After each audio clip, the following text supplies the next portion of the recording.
Hello tout le monde, bienvenue sur le podcast de Luxe Impulsion. Je suis Sephora, coach et prépa mental business. Ma valeur première, la liberté. Ma passion, explorer tous les leviers de performance d'un business. Et le succès, tu le sais, c'est 80% mindset, 20% stratégie. Alors ma mission aujourd'hui, aider les entrepreneurs à propulser leurs résultats pour vivre leur liberté et en prenant du plaisir. Au programme de ce podcast, apprendre à libérer son leadership et piloter son mindset. Attention, décollage imminent, bonne écoute! Hello tout le monde, j'espère que vous allez bien. Épisode 6 aujourd'hui du podcast de Luxe Impulsion. Le 6, c'est mon chiffre préféré, je suis donc trop contente. Aujourd'hui, on aborde un thème en plus très plébiscité en général, comment se détacher du regard des autres. Alors c'est vrai qu'on peut avoir tendance à s'en faire toute une montagne, mais en réalité, ce n'est pas si compliqué de s'en défaire et je vais te proposer 4 pistes de réflexion simples, concrètes et efficaces pour t'aider à t'en détacher. Alors, première chose importante, lâcher prise. Je t'entends déjà te dire, oui, bah attends, c'est plus facile à dire qu'à faire, puis si c'était pour me dire ça, c'est pas la peine. Attends. Je te propose de comprendre pourquoi lâcher prise est bien plus simple que tu ne l'imagines. Il y a une loi qui nous aide pour ça, c'est la loi des polarités, que tu peux aussi entendre appeler sous le nom de loi du 50-50, selon laquelle l'univers est électriquement neutre et présente autant de charges positives que de charges négatives. On est dans la physique quantique. Ce qui veut dire que toute chose présente autant d'avantages que d'inconvénients. Donc que ce soit pour quelque chose que tu fais déjà ou que tu pourrais faire mais que tu n'oses pas faire, il faut se rendre compte qu'il y aurait autant de gens pour te critiquer que de gens pour apprécier ce que tu fais. D'où le fameux proverbe d'ailleurs qui nous dit on ne peut pas plaire à tout le monde. Et tu le vis déjà aujourd'hui en vrai. Si tu te poses un instant et que tu réfléchis bien, penses-tu vraiment qu'aucune personne ne te critique aujourd'hui? À comportement similaire, certains vont te trouver gentil, quand d'autres vont te trouver par exemple niais, niaise ou timoré. Quand certains pourraient voir en toi quelqu'un d'audacieux, de courageux, d'autres pourraient très bien voir en toi exactement, en te voyant faire la même chose, quelqu'un d'instable et d'inconséquent. Quand certains voient en toi quelqu'un d'inspirant, d'autres pourraient aussi voir en toi quelqu'un de prétentieux, etc., etc., etc. Et d'ailleurs, à ce propos, j'ai une petite anecdote à te partager. C'est que bien souvent, on me dit « Ah, Sephora, toi, t'as vraiment eu mille et une vies, c'est formidable, t'as fait du droit, t'as fait plein d'aventures, dont des aventures télé, puis t'as été hôtesse de l'air militaire, puis t'as été journaliste, puis t'as fait ça dans différentes villes, différents postes, etc.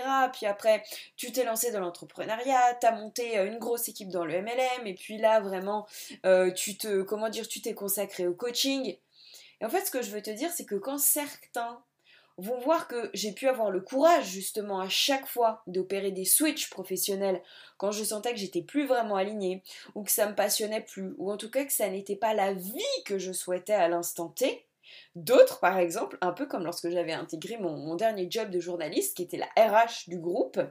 En fait, elle m'avait dit « Oui, mais votre CV me fait peur, vous me paraissez instable, vous allez nous quitter, vous allez partir, etc. » Et c'est vraiment ça.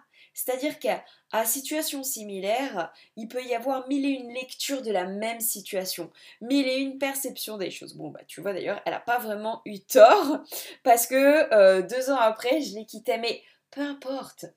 Fais ce qui te semble bon, fais ce avec quoi tu es aligné, fais ce qui a pour toi de l'importance. Parce que tu vois bien que dans cette même situation, peut-être que elle trouve que je suis quelqu'un d'instable, alors qu'il y a mille et une personnes justement qui louent le fait que j'aille toujours au bout de mes ambitions, au bout de mes rêves, au bout de mes envies. Donc tu vois, on ne peut pas plaire à tout le monde.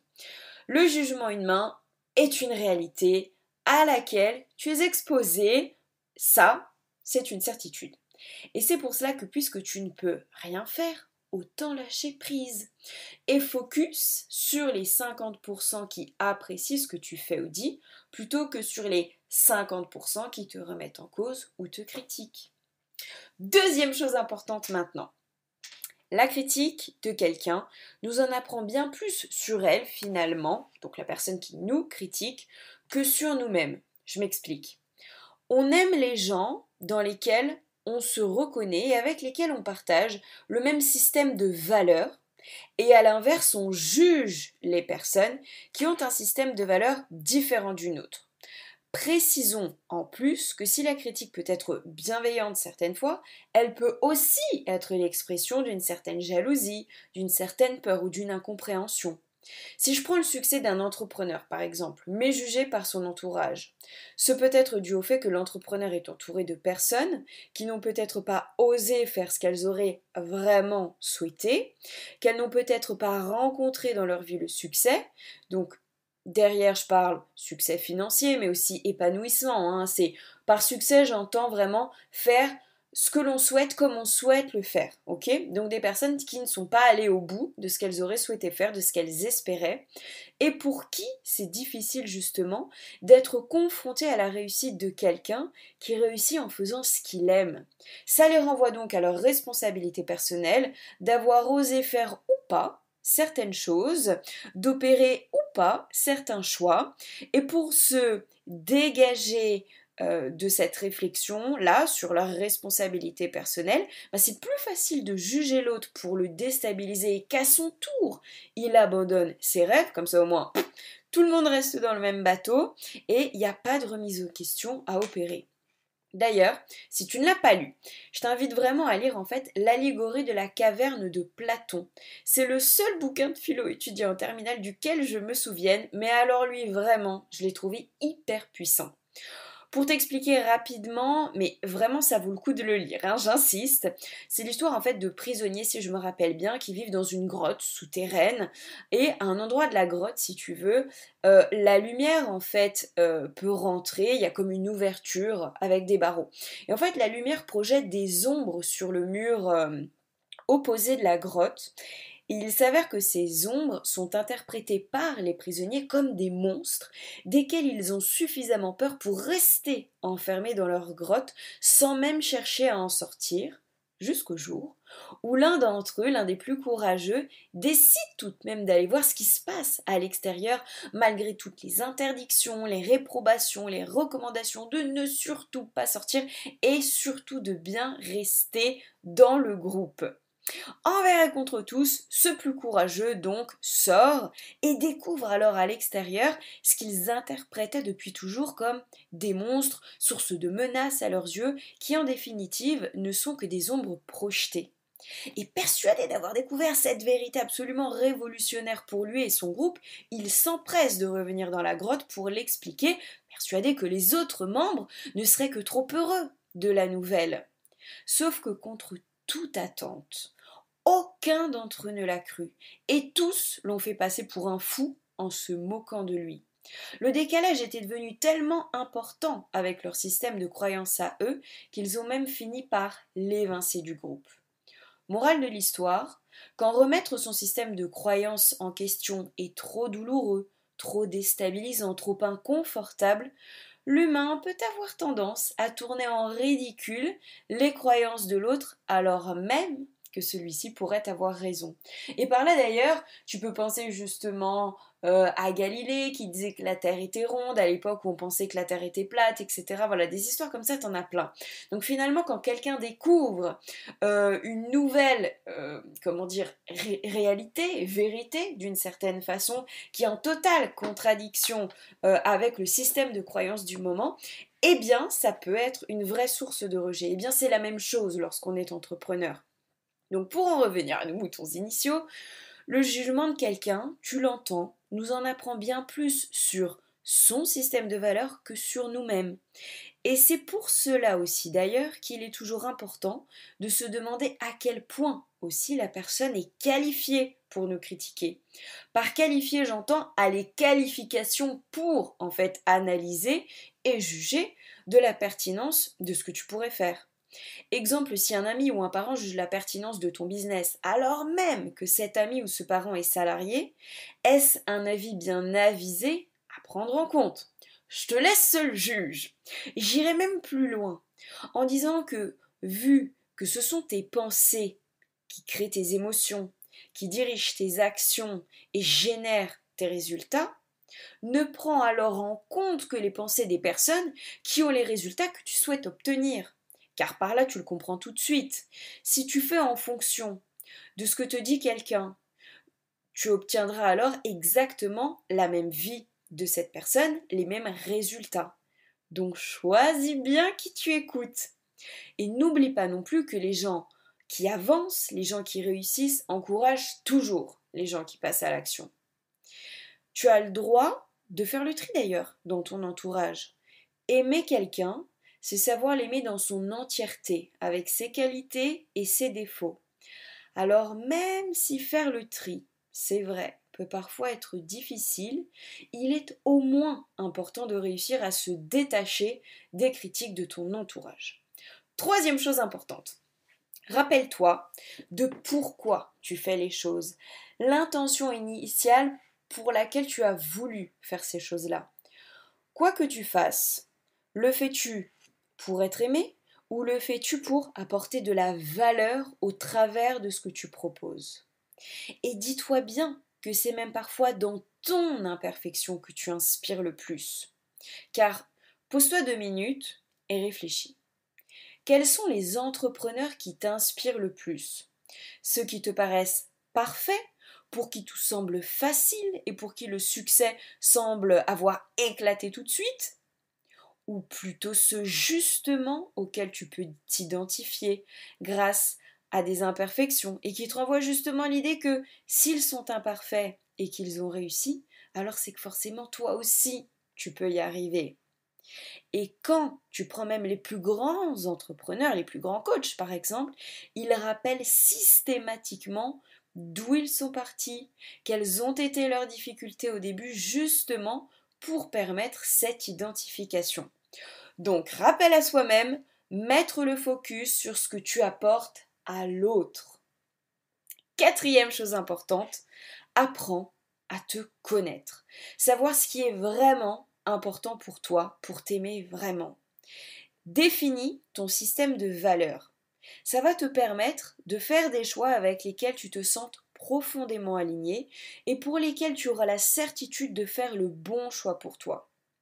Vu que nous serons toujours, de toute façon, autant aimés que critiqués, autant l'être pour qui l'on est vraiment de manière authentique.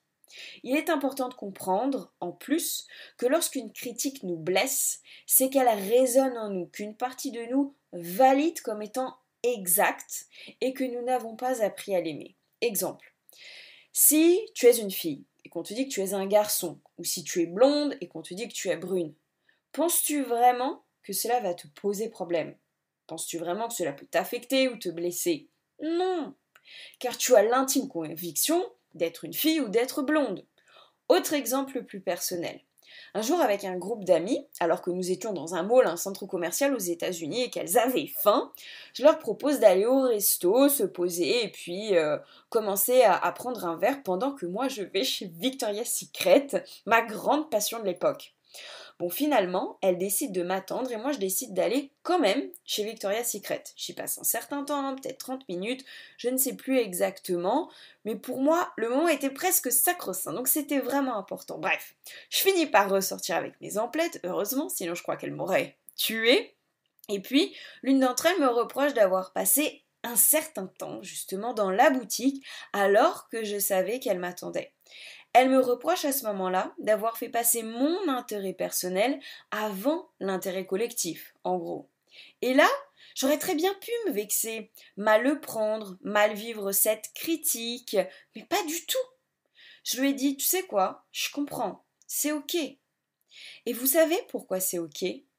Parce que c'est le fait même de savoir me faire plaisir, de prioriser mes envies parfois, qui me permet de la même façon, à d'autres moments, d'offrir un engagement à 300%, par mon écoute, par ma disponibilité mentale, par l'énergie que je partage, par mon enthousiasme.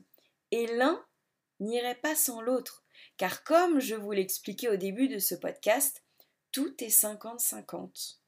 Et j'accepte d'être parfois égoïste, tout comme je suis hyper heureuse de pouvoir être parfois pleinement altruiste ou généreuse.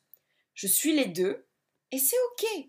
Et comme je l'ai accepté, lorsqu'on va me reprocher ça, de pouvoir parfois être égoïste, ça ne me blesse pas. Je l'ai accepté, c'est ok. Et je sais que le fait d'être parfois égoïste me permet aussi, à d'autres moments, d'être pleinement altruiste dans le moment, à m'offrir à l'autre et à offrir mon maximum. Donc, pour conclure, chaque critique, de toute manière, nous offre l'occasion de réfléchir.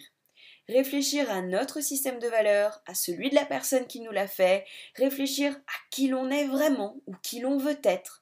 C'est une occasion de prendre du recul et prendre conscience de notre volonté ou pas d'opérer un changement.